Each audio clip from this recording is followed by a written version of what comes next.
Hello and welcome to another Sacred Cow Barbecue. I'm your host, Patricia Aiken. I've got Ammon Bundy on the line. I mean, it's been challenging, but we finally get him. He's a tremendously busy person. Not only has a career, a young family, but is so involved in trying to turn this country around. Ammon, welcome back to Sacred Cow Barbecue. How you doing? Yes, thank you. Thank you for having me. Ammon, this situation with the Hammonds, and it's not an isolated incident. You've got the other situation with the Finnecums, and also that ridiculous shooting in Idaho of the rancher by the deputy when he was just trying to put his own animal down. Why do you think this is happening, especially to ranchers? Well, it's pretty evident to me why it's happening, and it's the same reason why it's happened to all the land users, the loggers, the miners, and so on and so forth, farmers and ranchers. And that is because wealth is all generated from the earth, and everything that we have, everything that we use, the phones we're talking on, food we eat, the homes we live in, all of that material to make those came from the earth. They're natural resources. And so if you can control the natural resources coming out of the earth, if you can make money on every ounce of resource or every, stick of wood or so on and so forth, you can control that. You can have ultimate control on the people. And so we have a group of individuals that's infiltrated our government, especially our federal government, that understand where true wealth and power is generated from, the earth.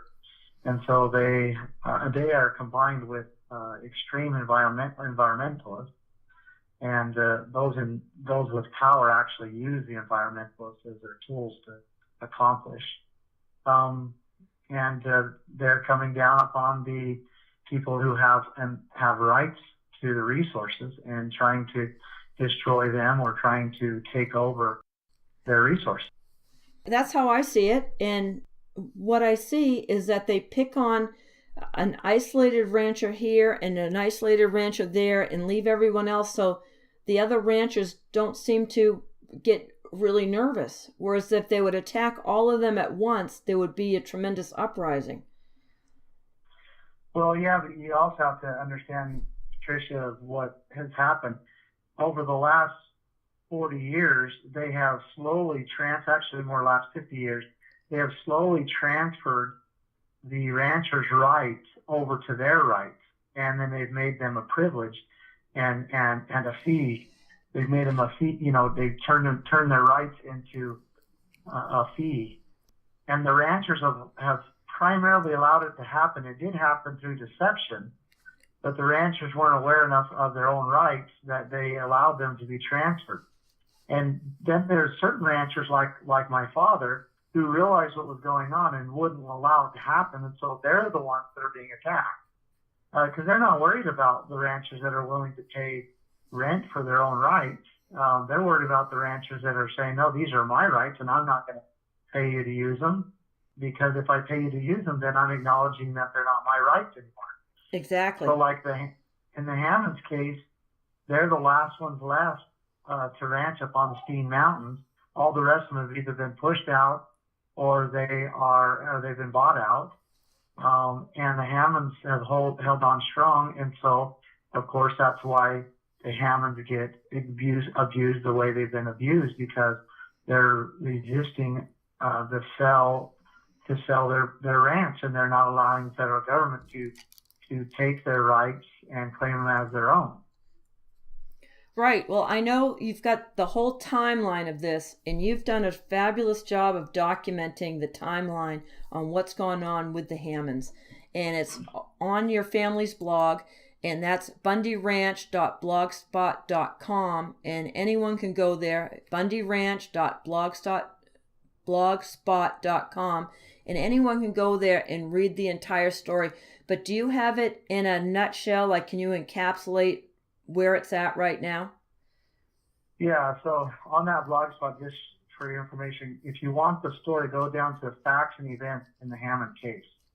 And when you read that, it's, it's fairly long. It's a couple pages long, but it gives you the full, from the beginning, pretty much to where we're at now, other than some of the new findings. But, basically the Hammonds bought the ranch in the early 60s. They sold another ranch and came over and bought this one. And it wasn't very long they realized that the Fish and Wildlife Service and the BLM in conjunction were pretty much attacking the ranches and trying to remove them and purchase them for their own benefit, or push them out so they can take them over for their own benefit. Kind of give you an example of that, in the late 80s, there was the Sylvie Plains. It was all privately owned, and the Fish and Wildlife Service, which runs the Malheur National Wildlife Refuge, they wanted the Sylvie Plains to add it to the refuge, and the ranchers wouldn't sell it. And so what they did is the Fish and Wildlife Service just diverted the water down into the Sylvie Plains and flooded all the ranchers out, literally covered their ranches with water, ruining they're damaging and ruining their homes, their corrals, their rangeland, and put the ranchers in complete ruin.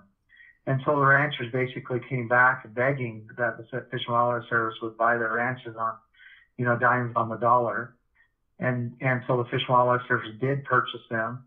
And then later the water dissipated, and now they have these beautiful ranches that they got for almost nothing, because they literally diverted the waters from the upper meadowlands areas down into those lakes, and they rose up until they covered the ranches. So that's the kind of stuff that's been going on in the Harney Basin. Yeah, that reminds me of what went on here in Clark County. Like, I think the figure that you or your brother Ryan gave me is that ranches were bought for $75,000. Entire ranches, acres and acres. Yeah, they were, because they were pressed into such duress that the ranchers in Clark County couldn't survive anymore. And then they went along and said, hey, we'll buy your ranches for $75,000, for basically the price of a pickup. And the ranchers jumped on it because something was better than nothing. And that was how they cleaned out about the last 10 or so ranchers in Clark County, besides my dad and Keith Ney. Of course, Keith Ney passed away, and then my dad was the only one left standing till today. And so that gives you an idea of the adverse actions of the federal government in removing the ranchers. And the thing to remember, Patricia, is the federal government does not have the right to buy these ranches in the first place. The Constitution has not given them authority to purchase private or public land inside a state without consent from the state legislatures, and without purchasing them, of course, and without using them for the proper purposes. And the only purposes that the federal government is allowed to purchase property for inside a state is for the erection of forts, magazines, dockyards, arsenals, and other needful buildings. And so you can see there is no room for, vast lands, national parks, refuge areas, any of that. The federal government has not been authorized by the people to purchase these ranches in the first place, even if the ranchers are willing to sell it to them. Well, that's where everyone gets into the big constitutional argument that we're no longer and from what I can see, Ammon, we're no longer under the Constitution. It's obvious to me that was supplanted by several different things that they've done here. The Reconstruction Acts of 1867, War Powers Acts, the Buck Act in particular, which put a federal overlay over all the states, and also Pat McCarran, that they named the airport after, the Administrative Act that gave these rogue agencies their power. Yeah, but you have to peel the onion back to the Constitution, and then you realize that you and those around you have the right to reject any act or action or that does not abide by the Constitution. And so Congress does not have authority to make an act that does not coincide with the Constitution. And by doing so, the entire act becomes illegitimate and unlawful. And in order to restore the Constitution, we have to begin not abiding by the acts that are unconstitutional. And that's what my dad was doing at the ranch. He was basically, in an effort to enforce the Constitution, he was standing strong and saying, look, you do not have the right to administer the land inside the state of Nevada. So therefore, I'm not going to pay you to do it. Plus, they're my rights. They're my preemptive rights. They were transferred to me through purchase, or through me purchasing them, or through inheritance. And I'm not going to pay you for them, and I'm not going to pay you to manage me out of business. So he stood on those constitutional principles, and that's really what we have to do in order to restore. And it's actually quite simple. I don't know what we're going to all talk about once we do it, but I guess we'll talk about how wonderful freedom is. Yeah, we'll get back to living our lives. Yeah. In freedom. And that's what we were designed to do. And that's exactly what this assault against us is to keep us from doing. And it's not just happening here. The fact that it's happening here where we have a Constitution, and I see some flaws in the Constitution. I see that the Constitution was, Constitutional Convention was kind of done not on the up and up, that there were only 7 states that participated in it, and there were only 4 that were needed to ratify it.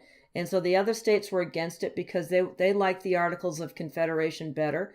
But it needs to go back to something where the states have rights and that the people are sovereign in their states. Well, the thing is that, whether you fully endorse the Constitution, which I do 100%, mm-hmm. I do not believe that the Constitution is fallible, but I do believe that it was founded by wise men who were inspired by our Creator.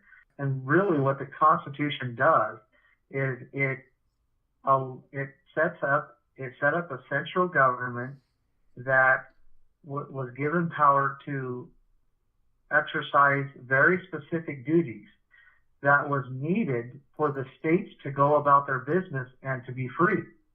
And so the federal government, their duty was to be on guard of all, from the rest of the world, to be on guard and to create this barrier around the state that could not be penetrated, so that the states can go about working amongst each other and prospering and be free and not have to worry about another country coming in and invading. That was the main purpose for the central government being created by the Constitution. There was other purposes such as international trade. Again, that's more of a national defense mechanism to make sure that the economy inside the state stays strong by deciding who they're going to do business with. And a good example of that is we shouldn't really be doing business with China. And I say that because, and this is my opinion, people can take what they want, but the reason why is because they are not fair to their people. They force them to work for nothing. Their standard of living is very low when it actually comes to those who are working. And what it does is China can produce a product for much less than America can because it didn't cost them anything in labor. And if we try to compete with it here in the United States, we have to lower our living standards in order to compete with it. Well, the federal government is supposed to recognize those type of things, say, look, we're not going to purchase from China. At least we're going to charge a tariff if we do, so that it equalizes the standard of living and protects the people of America. That's how it works of the United States, I should say. And so the other part of what is supposed to happen, and it did happen, is that the federal government created an appeals court. And basically that was so that 2 or more states can appeal when they have disputes between each other to an appeals court. And rather than going to war against each other, because we are an independent nation. And so we go to war rather than going to war, we had a method in which we can appeal or redress our problems, and they can be solved peacefully. And then finally, the fourth main purpose of the central government established through the Constitution was to take care of the lands before they become states, so as territories. Right. To administrate the lands as territories. But at the moment of statehood, then everything changes. Now, no longer does the federal government have the authority to administer the lands inside a state. It becomes the right and the duty of the people of the state. And that's where we've gone south in the West. That's funny. South and the West. That's a great Like pun that, there. yeah. I like it. We've gone south in the West. Yeah. Because we were territories. We became populated enough to become a state, but yet the federal government in many ways did not relinquish the right, or at least they continued to assist in administration until they become predatory, and now they claim it as their own. And so really it's very simple. The states, they could just stand up and say, look, this is our land and we will take care of it, and thank you very much and see you later. But they've been forced into undue obedience because of the lack of wealth that they've been able to generate because their lands have been locked up. Well, I see the state government, especially here and all state governments today, is not being the real state governments, the de jure governments. I see them as being franchises of the federal government. And that's why we have so little traction. The bill that you sponsored and wrote this year at the last legislative session, known as the Bundy bill, and that was just gutted. I mean, I couldn't believe the deception and what went on to get rid of that bill, Ammon. Yeah, it was amazing. It does prove that that bill probably was going to be very, very effective if it passed, because of the amount of adversity that it experienced. It also proves that these individuals that were involved understand, at least those that spawned it, understand the wealth that is generated from the earth and how important it is. But then third, just like what you said, it showed that our local representatives are either too weak or too corrupted to really stand for the people, and they're really not representatives for the people. Most of them don't understand their true function. And those that do are far and in between, and they're fighting those who are wanting a whole different method of ruling the people. Right. And it's a very reality. I saw it from the inside, and it did for a time, made me physically ill to be able to understand those things. I didn't know it was that bad. And when I went and saw it for myself inside, our legislative bodies, it made me put me almost in a depression state, that didn't take me long to get over, but a few weeks I thought that all was lost, because I had this hope and faith in this system of voting and of changing things through those methods, and found out that it's all been corrupted and it's all a farce at this point. Yes, that's what I think it was Mark Twain that said if voting changed anything, they'd make that illegal. Yeah. So where's the situation with the Hammonds are being threatened with jail time? Not just and they've already been to jail, and it's been said that a good prosecutor can indict a ham sandwich, and that's exactly what they've done. They have withheld information from the jury, and they're making a big fuss over prescriptive fires that have been set on those ranches to make the ranch more productive and the rangelands more productive. Am I getting that part of the story straight? Yeah, so kind of give you and your listeners a little bit of a understanding of the Hammonds. So, they moved there and they started having trouble in the 90s, early 90s, the Fish and Wildlife, the Hammonds filed onto waters in the state, obtained it legally. The Fish and Wildlife Service and the BLM was very vindictive once they found out that the Hammonds got that water. They actually went and fenced the waters off so the Hammonds couldn't use it. So here, legally, the Hammonds from the state of Oregon, they have a title for it. They actually won a dispute in the circuit court over it. And so what does the BLM do? They go and actually fence off the waters so the Hammonds can't use it. And then when the Hammonds went to remove the fences, they actually had the Hammonds arrested for interrupting with federal property and federal contractors. And so that's kind of been the method that they've used to the point where the Hammonds still were not willing to sell their ranch. And again, the federal government wanted their upper ranch, the Steens Mountains area, quite badly. They even offered let me back up, before I get into that, then in 2001, Stephen Hammond started a fire on private property, and it went over and burned, which is, again, a normal practice, so people understand. The ranchers in the area start fires every year. They have to, because the grass grows up, and if it's not grazed off, then the grass is too thick, and you have to burn it off in order to get new grass the next year to come up. Otherwise, the grass is too thick, and the new grass will not come up. Now the BLM set a lot of fires themselves, and they're like notoriously poor at it. They set back fires that turn into front fires all the time. Yeah. I mean, they do that because they recognize that fire is a necessary tool, nature's necessary tool to take care of the land in that area, and the wildlife depend on it and everything else. But yeah, they're horrible at it. And the reason why they're so horrible at it, Trish, is because all the firefighters are motivated not to put out the fire. They're paid by the hour.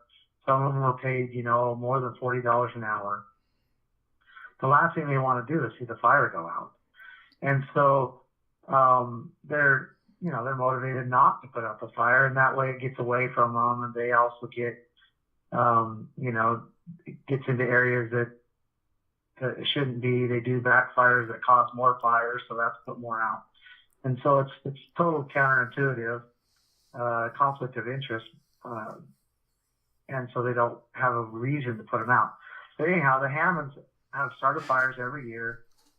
Same with the other ranchers, prescribed burns. In 2001, a burn got not too much away from it, went over the fence line and burnt some of their grazing rights land on public land of 127 acres.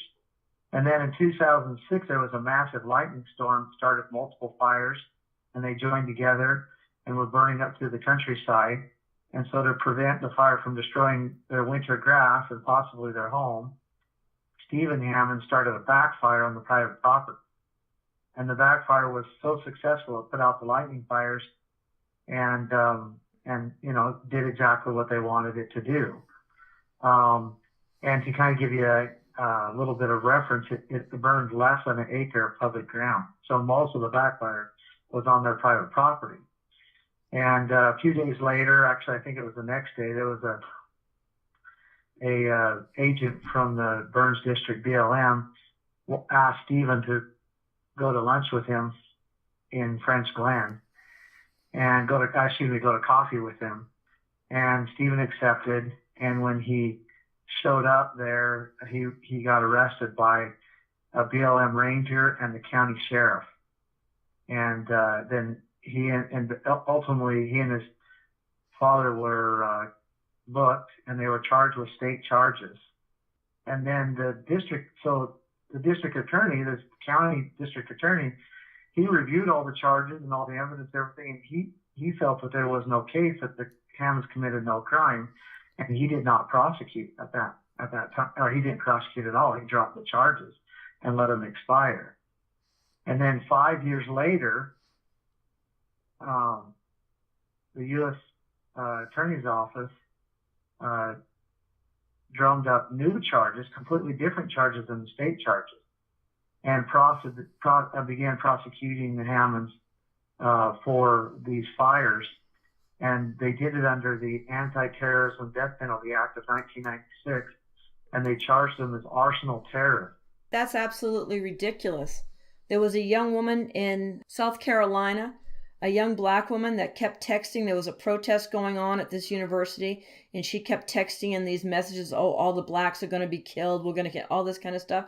And they're charging her with like some third degree, just bear a little slap on the wrist for terrorizing people like that. And yet the DOJ is trumping up these charges of terrorism against this family. Yeah, exactly. Well, I mean, you got to look at the motive, though, and the motive is, remember, from the very beginning, they've wanted to remove the Hammonds so that they can take their ranch. Right. And so let me lay this out. No. Let me just understand. Are these like rich ranchers? I mean, are they driving Mercedes Benzes and living high on the hog? Well, a lot of people accuse my dad of being a millionaire rancher. Let me just give you a perspective of my dad. He lives in a 1,200 square foot home that was built by his father. He grew up in that same home. It was built when he was 4 years old. And I grew up in that same home. And it's about 1,200 square foot. It's got two bedrooms, and still he never has had air. And he lives in the southern desert of Nevada. And so my dad is 68 years old, and he's never lived in a home that has air conditioning. He drives a beat up, I think it's like a 1996 Dodge pickup, and the bed's so beat up you can't tell you can't even tell it's a bed of a truck. He's got red tape over the rear, tail lights. And he does the best he can. And that's the way these ranchers are. They do it because they love it. They do it because they enjoy providing a needed commodity for the American people. And they do it because they feel free. And the Hammonds, they seem to, where they ranch is a little better ranching as far as the range and stuff. And so they seem to probably do a little better than that. But they're far from wealthy. Okay, just checking. Want to get a feel for who these folks are. Well, so let me put a little perspective. So right along that, what happened is now during the court proceedings there was a whole bunch of abuse and corruption, and I could go into detail there, but basically there's a whole bunch, and I encourage people to read it. It was corrupt the whole way through. But part of the proceedings, the Hammonds were forced to sign. They were fined $400,000, and they were forced to sign a first right of refusal. And I don't know if you're familiar with first right of refusal, Patricia. Sure. Yes, I am. Basically, what that means is they were forced to sign a first right of refusal over to the Bureau of Land Management, BLM, which means if the Hammonds sell their ranch, or if they got in a position where they had to sell their ranch or couldn't hang on to it any longer, they would have to sell it to the Bureau of Land Management. Yeah, for whatever price the Bureau of Land, to whatever price the Bureau of Land Management was willing to pay. I'm sure that's part of the contract. Well, probably, but either way, when you're in duress, and for example, so let me just lay this out. So what they did is they couldn't get the Hammonds to sell, right out to them. So what they did is they began prosecuting the Hammonds for these, trumped up charges of terrorism because of fires that they one, they've done every year, and two, was protecting their private property and actually put the main fire out. They charged them because they couldn't get the Hammonds to sell. And what they have done now is they fine them $400,000 and only give them 3 years to pay it. And meanwhile, they put them in prison the first time. They come out, and now they're putting them in prison the second time. And so now they only have 3 years to pay this $400,000, right? Wow. And, most of us, we take on a mortgage that's half that amount, and it takes us 30 years to pay it. They only have 3 years. So they have to pay $400,000 in 3 years. They've had to defend themselves in federal court, which has been very expensive for them, and they also are being taken in and out of prison while their wives are trying to run the ranch. Well, that completely puts them in duress, I should say, and the $400,000 is due at the end of this year, and if they can't pay it, guess what they're going to have to do? Sell to the BLM. They're going to have to sell their ranch to pay the fine, and the BLM has put themselves in the position where they have to sell it to them. And this was the motive from the beginning. Dealing with the criminally insane.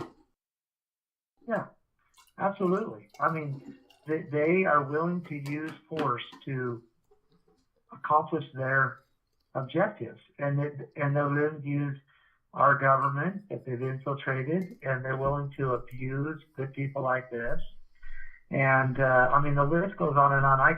I could continue to just explain to you for hours of the abuses that they've incurred. Well, if you run out of those stories, Ammon, I'd recommend a book called License to Lie. It's by a 10-year DOJ attorney named Sidney Powell, and she wrote this book, and the foreword is written by, a scathing foreword is written by the Chief Judge of the U.S. Ninth Circuit, Alex Kaczynski, and it is a scathing indictment of the Department of Justice, and it talks about the case that they trumped up against Senator Ted Stevens. One of those prosecutors committed suicide. I'm sorry, it was only one of them. They all should have. It was that heinous, and it goes on to talk about the Enron case and went all in there. It's an excellent book. I recommend it. You can get it on Kindle. What's it called again? Licensed to Lie. Licensed to Lie, yeah. And while I'm saying this, I want to say I know the judge's name in this is Ann Aiken, and unfortunately she spells it the same as my name, and we are no relation. I just want to make that very clear. Yeah, and if you read her words at the end of the resentencing, it's very revealing of her agenda. And this is right in the court proceedings. And just kind of let people know, you know, the Hammonds, or Stephen Dwight, they were sentenced after they were found guilty of, this is the thing is, they were found guilty of starting the fires, which the Hammonds never denied they started the fire. So the judge would only allow them the argument to be in the court of whether the Hammonds started the fire or not. Well, of course the Hammonds were guilty of starting the fire because they admitted they started the fire. So the jury went back and said, hey, they started a fire, and they're guilty of that. So they come out and said they were guilty. And then what does the Department of Justice do? They sentence them as terrorists. Yeah. Okay. So they find them guilty of starting a fire and then sentence them as terrorists. That's like, you know, being found guilty of a traffic violation, but being charged for armed robbery. Yeah. You know. So anyway, then when they were sentenced, the judge actually said, well, if I sentenced you to the minimum sentence, which is 5 years, it would be a violation of the Eighth Amendment, cruel and unusual punishment. And so the judge sentenced Dwight to 3 months and Stephen to 12 months. They served their sentence, got out, went home, thought that they were through this, and then the prosecuting attorney, Frank Patagny, said, again, that didn't put them in enough duress to sell their ranch. So what he did is... Let's do it again. It didn't work. Let's do it again. He said, yeah, didn't work. Exactly. Let's do it again. It didn't work. It didn't put them in enough duress. They did not sell their ranch. We didn't force them to lose their ranch. So now let's do it again. He appealed to the Ninth District Court of Appeals, and of course the most liberal court in the world ruled that to re-sentence them, and forcing them to go back on January 4th to the remainder of the 5 years. Yeah, that's ridiculous. They've already suffered. That's really against the court rules, against the law, what they're doing. And the fact that they've never been able to, they're not showing criminal intent. And there's recently been cases in the Supreme Court, too, as a matter of fact. Dave Merlin, our friend Dave Merlin, that's been a guest on my show, he's an expert in this area, and he's thinks that they're going to have to reverse a lot of cases because they didn't prove criminal intent. Well, the whole corruption started here with actually the indictment. People may not realize that there's supposed to be a grand jury that's supposed to be independent from the courts, independent from the prosecutor, independent from the people being prosecuted.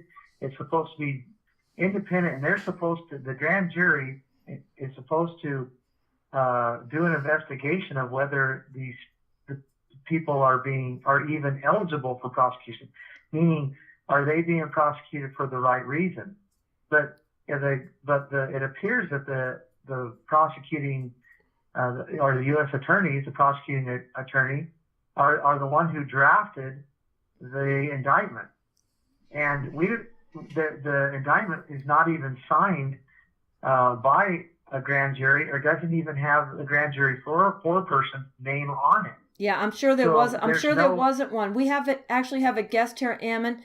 They had 2, possibly 3 grand juries. He offered to go and testify, answer all their questions, and they stood him up. The prosecutor wouldn't let him come to the grand jury, and he told the grand jury, he was just going to come in and read a statement anyway. And that's how they got the final indictment on him. Yeah, so that's exactly what happened. You hear this literally this fourth branch of government, which is supposed to be the grand jury, that is supposed to put friction in the system to protect the people. What's happening is the prosecution, the U.S. Attorney's Office has pretty much just taken that role over. They're preparing the indictments, and then in this case, it doesn't even look like they even sought a signature or anything from the grand jury. And so the grand jury not doing an investigation. They never went out to the Hammonds to determine, how the fires were started or anything. And so, basically, the people are being exposed to prosecution at the will of whatever, prosecutor wants to prosecute. And that if that system wasn't corrupt, it would have ended this whole thing. Not to mention, it should never have been in the federal court in the first place. Yeah, exactly. The federal government does not have authority over the land, waters, or natural resources within the state. So why are they trying people on matters of land, water, and natural resources? Because it's a criminal takeover. Yeah, this should have. If the fires truly were harmful, then it should have gone to the district attorney of the county, which it did, and the district attorney should have decided whether he was going to prosecute, which it did, and the district attorney decided that he wasn't going to because there wasn't enough evidence, and that should have ended. It should have never been allowed to go into a federal court where they did not have proper jurisdiction. They're coming down to brass tacks here. You're saying January they're supposed to report for. What's the status of this now? Got to your mailing list and whatnot. And I don't know how I'm not on your mailing list. I've signed up for it several times, but someone always forwards it to me. And you had asked about the sheriff. You said the sheriff, and I understand that the sheriff had identified himself as a constitutional sheriff, and then nothing could be further from the truth, because when people sent in emails and called him, he turned that all over to the FBI. Yeah, And all the contacts I gave him and people I introduced him, because I worked with him for, a couple of weeks straight, almost daily. And so did many, affiliates and associations and different individuals. And he collected all their information and passed it on to the FBI. And he even told me that himself. And he said he did it in an effort to make sure that him and his staff was protected against anybody who might, come out, and so they could do background checks and stuff. But, one is that's pretty bogus, but 2 is the fact that he would turn that information over to the FBI just shows his, true intent. I think the other thing is he also continues even today to just give lip service. I have a list here, and I'd like to read this before I go, but I have basically a list of the main violations that the Hammonds have had to endure, or at least I should say the abuses that government has acted upon. And I give them to him, and he's like, oh, thank you, we'll look into it. And then nothing ever happens, And we've had some very stern talks, and we're being backed by a tremendous amount of individuals, militia groups, patriot groups, Tea Party activist groups. I mean, people like yourself. Concerned Americans. Yeah, concerned Americans. So, and he just acts like none of that matters. None of it, it's just very interesting where he's at. I mean, well, he's an elected. He's an elected official, right?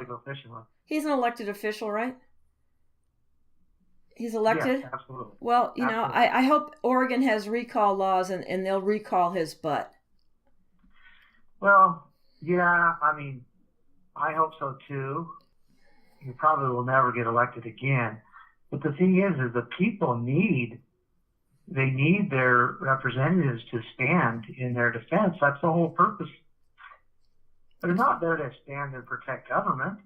They're supposed to be there to stand and protect individuals and their rights. And all they do now, I don't know if it's just a culture or if they've been, what it is, but why in the world would elected representatives think that their only purpose is to defend the system rather than defend the people? But that seems like all that happens. They're here to defend the corporation, and that's all that the police are doing anymore either. It's not just sheriffs. Yeah, exactly. It's in all the police forces. They're there to protect the corporation and not to be public servants anymore. That's right. And the definition, the true definition of the natural law or common law definition of a crime is, or a criminal, let's say, is someone who takes the life, liberty, and property away from another individual. And what has happened here and what we're seeing across the country is that no longer is that the definition of a crime. The definition of a criminal is someone who opposes or infringes upon the state's right. I can't say right because the state can't have right, but they do actually say rights. But basically, they say that a criminal is someone who basically commits a crime against the state when there's no individual that was harmed or damaged. Right, and then they hide behind all the crimes that they commit. Like, for instance, in the Hage case, I'm still outraged about that, Ammon, that the judge, I believe his name was Robert Jones, he gave a laundry list of things that the BLM had done, including extortion, racketeering, intimidation, fraud. It went on and on. And yet he has arresting powers. And he could have indicted them right then and there. And yet those agents got promotions. There's never been an indictment. He should have gone and he should have, went through the process, and they should have been arrested for their crimes. But you can see clearly what he did is he actually protected them. Even though he exposed them, he protected them. Yes. And then he ultimately gave them what they were after, because the agents never did. They somewhat had a victory in the court, but they never won the war or the battle, really. No, they were forced to sign. They were forced to sign that agreement for I guess it was water rights in their case. Well, that's how Nevada and the other western states tie their grazing rights. They're all tied to livestock watering rights. So, it's the same thing as grazing. But yeah, you're exactly right. I didn't see that as a win, and people that think that the Hages won, I don't understand how they can possibly think that way when you actually read the case. It didn't look like a win to me at all. This is the thing, the feds always rule for the feds. That's right. There has not been justice in a federal court system for over 50 years. It's probably more like 60 or 70 years. And so the people that think that they're going to find redress in the federal court are completely fooling themselves. And it's unfortunate because you have individuals like Phil Lyman, who's congressman over there, or commissioner over there in Utah. They're trying to fight this battle in the court system. He will lose. I mean, I have no problem saying that. Mm-hmm. He'll lose his liberties, probably he'll lose his property, and he'll set a precedence for all the rest of the commissioners. However, I guess, just emphasizing this, I would like, if I could, I would like to read to you a rough draft of a notice to the Harney County elected representatives that we're preparing, because it outlines basically what is happening in the Hammond case and how the Hammonds have not received due process. It's a little over a page. Go ahead, please. Go right ahead. It'll kind of sum things up and give us kind of a good closing argument, if you will, to the Hammond case. I think it says it better than, it'll do it quicker than I could probably say myself. So it's to the Sheriff, David Ward, Commissioner Dan Nichols, Commissioner Pete Reynolds, Justice of the Peace Donna Thompson, District Attorney Tim Callahan, Attorney General Ellen Rosenblum, and Governor Kate Brown, from concerned individuals of these states united. And we're going to ask that all groups within the sound of our voice, they put their name to this. The reason on the letter is Dwight and Stephen Hammond's concern for due process. And the letter reads, after extensive research in the Hammond case, we, the people of these states united, have reason to believe that Dwight and Stephen Hammond were not afforded their right to due process as protected by the United States Constitution. We have further supporting evidence that Dwight and Stephen Hammond were tried in court in a court of incompetent jurisdiction in accordance with U.S.C. 1817. We hold compelling evidence that the U.S. government abused the federal court system, situating the Hammond family into duress as an effort to force the Hammonds to sell their Steam Mountain property to a federal agency. We have substantial evidence that the U.S. Attorney's Office exploited an act of Congress to impose cruel and unusual punishment upon residents of Harney County. We hold substantial evidence that inside the borders of Harney County, the U.S. government is acting outside the authority enumerated in the Constitution of the United States. We have witnesses that the U.S. Attorney Office independently prepared the indictment against Dwight and Stephen Hammond, and that the grand jury did not properly assemble or investigate before the indictment. We have no evidence to believe that the grand jury participated in the indictment altogether. We have sure evidence that U.S. Congress does not have authority to legislate minimum sentences, requiring Dwight and Stephen Hammond to serve 5 years in federal penitentiary. We have solid evidence that Judge Hogan controlled the narrative and did not allow full disclosure in the courtroom. We have additional evidence that Dwight and Stephen Hammond were sentenced for something different than what they were found guilty of. We hold sounding evidence that Dwight and Stephen Hammond were victims of cruel and unusual punishment, and that the U.S. Justice Department is violating the Eighth Amendment. We hold sure evidence that Dwight and Stephen Hammond were being subjects for the same offense twice put in jeopardy, including that the Ninth District Court of Appeals violating the Fifth Amendment. We have obtained appalling evidence that the U.S. Attorney's Office threatened the Hammond family with early detention and further punishment if the Hammond family continued to communicate with certain individuals. This evidence foundationally speaks against the U.S. Attorney's Office in their gross effort to prohibit the Hammonds' right of free exercise of free speech. In an effort to expose the truth and administer the justice, we, the people of these states united, insist that you immediately assemble an independent grand jury comprised of the people of Harney County in accordance with common law principles, that the grand jury call witnesses and investigate each of these allegations publicly, that the grand jury make public conclusions in writing upon their findings, that the Harney County Board of Commissioners and the Sheriff's Department enforce the findings of the grand jury in support of the United States Constitution. We further insist that the Hammonds be protected from reporting to federal prison until all allegations can be determined. Thank you. Well, and you're the person that they're threatening them not to speak to. Yeah, they don't want them speaking to me because we have the ability to expose them and the resources and the knowledge to be able to, basically bring all these things that I just read to a head.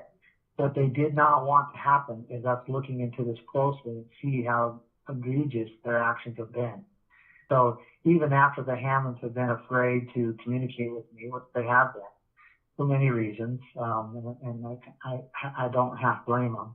No. But we continue to dig and dig and dig, and we have found that these actions are run as deep as they possibly can. The only thing that we have not uncovered, and I'm glad that we haven't, is evidence of murder.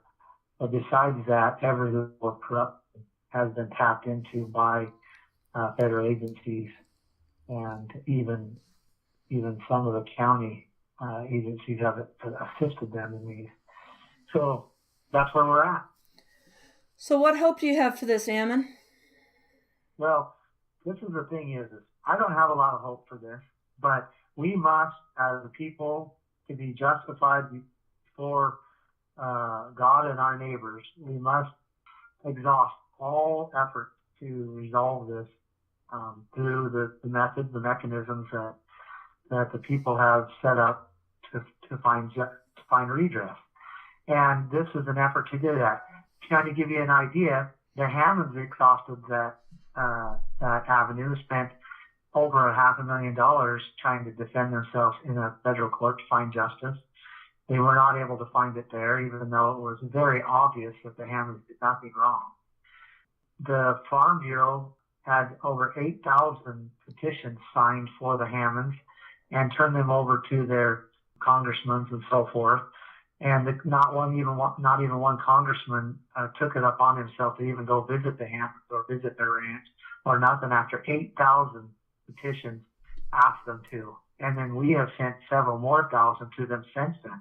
We don't even know how many we sent. We know that the sheriff has received over 3,000 emails.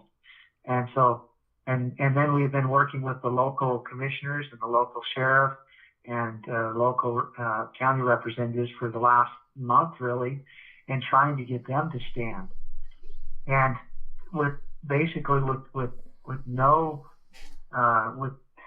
even no attempts to even hardly look into this. They're just completely ignoring the people. So we send this letter demanding that they create a people's findings jury, really is what that is, so that they can find truly what's going on. We expect them to probably just ignore this as well. We also are filing for a governor's and a federal pardon.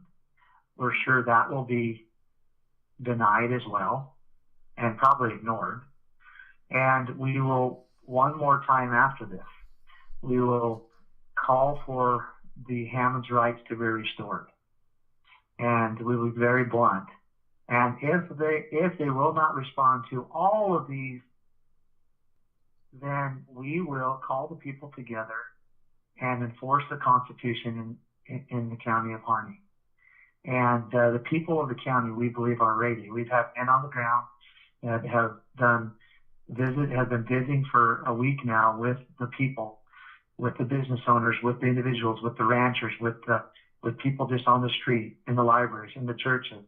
And we have found that these people are truly being oppressed and that they want to stand up, but they're afraid and they don't know what to do. And so we are going to give them, if the proper methods are not going to act and free these people from the oppression that has come upon them, then we will assemble and give them the means to do it themselves. And we intend and we mean that to be, that is not a threat, that is not, it's a last resort. It's a last resort, and there's people all across this country that are concerned and are being informed, and they are willing to act. And it is time to do it. And we won't be hasty about it, and we will give every opportunity for the function of government for government to fulfill its function. But if it will not, we cannot allow this Hammond situation to set a precedent for the rest of it. And if the Hammonds are not willing to stand and take courage, then they will have to be down the road. They'll have to be the beneficiaries of what what we are going to do. And but it is a must. It is a must. We cannot let what's happened to the Hammonds go unchecked, or they will. Ammon, this isn't an isolated incident. This is going on in all areas. I've got 2 cases in the supplement business. As a matter of fact, when I first heard a supplement story, says, "Oh, that's the Bundy Ranch with supplements," and I've had 2 of those stories, and that's just the 2 I know, people that I've gotten to know personally. This is going on through every part of our country today. These kind of attacks are going on in people, and it needs to stop. And we need to raise our morale and pray to our God. People can't be. I mean, we cannot pass this on to our children, and you know that, and you feel that. I mean, I refuse to pass this on. I have 6 children from the ages 13 down to 10 months. And I look at them and I think, there's no way I can pass on what is happening to them. I can't. I cannot do that. I am morally bound to make sure that these things are cleared up, or to give my life for it. That is my obligation, and that is obligation of all people who feel that freedom is being taken and understand these things. Here. In a way, Ammon, it's almost a good thing that it's gotten to this point where it's this egregious, because the gradualism, the incrementalism that we've lived with, that have eroded our freedoms and eroded the way we live here in America, have been so gradual and long-term that many people you consider it normal. So when something like this happens, it might be just a thing that we need to wake up more people that will stand with us. But at the end of the day, we really don't have enough weapons, enough boots on the ground, enough might, enough strength of our own. It's going to come down to us calling on the Almighty.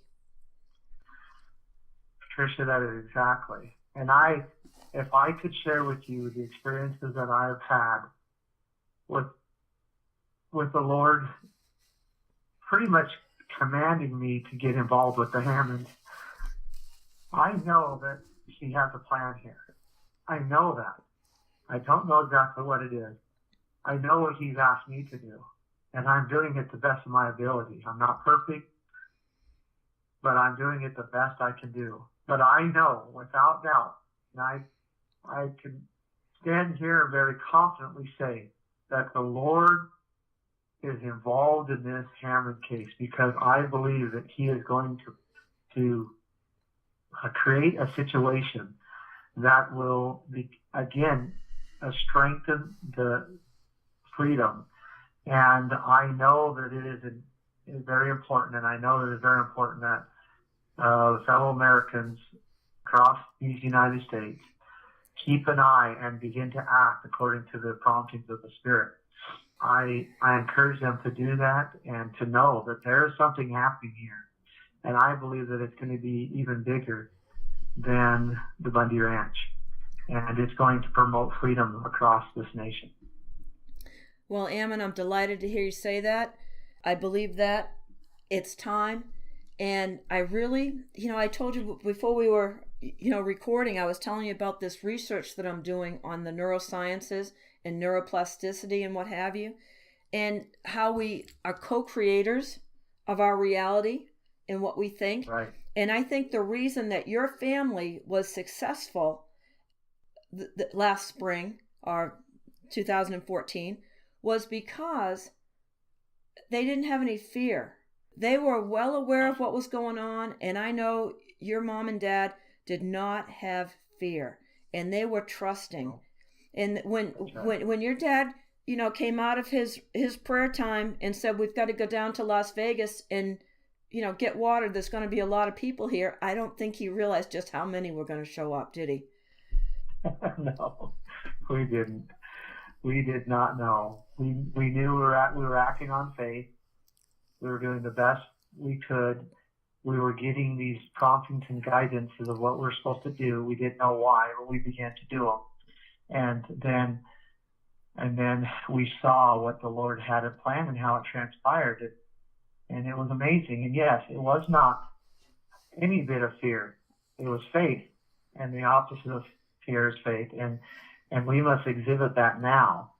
And how wonderful it is to be able to know that we can be protected, and we will be protected by a loving Creator who is concerned about our choice of freedom, whether we're going to choose freedom or whether we're going to choose another path. And he's promoting and encouraging us to be free. And he's giving us these opportunities. And so it is time. It is time to be free. It's not time to act like a radical. It's time to be getting on our knees and petitioning the Lord and following the inspiration that we receive. But it's time. I'm reading all these books by this chiropractor, neuroscientist, who actually healed himself in 9 weeks of 6 crushed vertebrae. His name is Joe Dispenza. Books like Evolve Your Brain, You Are the Placebo. And he's teaching people how to do this and change their reality, because our reality is very fluid. We don't understand that, but it's based on how we're thinking. And it goes along with what the Bible says, that when we pray, believe that we've received. And how will we feel when this victory has been won? And that's the feeling that we need to cultivate and have all the time, so the Almighty can answer. And, Karen Smith and I, she's a South African activist, and we talk about the miracle of Blood River, when the Boers spent 5 days in prayer before they went into battle, and had 500 Boers defeated 30,000 Zulu warriors. And what a miracle that was, and no deaths among the Boers, and just a couple of slight injuries. And we need to have that same faith and that same determination and that same connection with the Almighty. And I know we all have different spiritual beliefs, and that's okay. We have a good God, and we need to be connected to Him and see this turned around, because He's the only one that can give us the strength to do it. And the other thing is, the joy of the Lord is our strength, and we need to banish all depression and all frustration and all anger with this, and become joyful about what the tasks that we've been given and that we're here to accomplish. It reminds me of the scripture, and I think it was Ezekiel, when his young apprentice was with him, I believe. I might be quoting the wrong prophet, but in the Old Testament. And he said, "They that be with them are us, are greater than they that be with them." And he asked that the eyes were opened, and they could see the many hosts of heaven that were fighting with them. We do not have to fear if we have faith in the Lord. We need to trust in Him and act. And I just want to thank you for your time. Let me come on here, Patricia, and for your kind words. Well, Ammon, thank you so much. And we're believing with you. And I just want to encourage everyone to continue to believe. Stay posted. Go over to Bundy blogspot.com and get on their mailing list so you can be notified when this is going to happen, if this is going to happen, if it's going to be need to be, and make plans to be in Oregon if you're needed, because we need boots on the ground there. Ammon, thank you for all you're doing. I know you're not doing it just for the Hammonds. I know you're not just doing it for the Bundys. I know you're doing it for our entire country and our world. They need to see that we can throw off this Leviathan that is strangling the life out of our people. Absolutely. Hey, we'll be in touch. Thank you so much, Ammon. I so appreciate your time.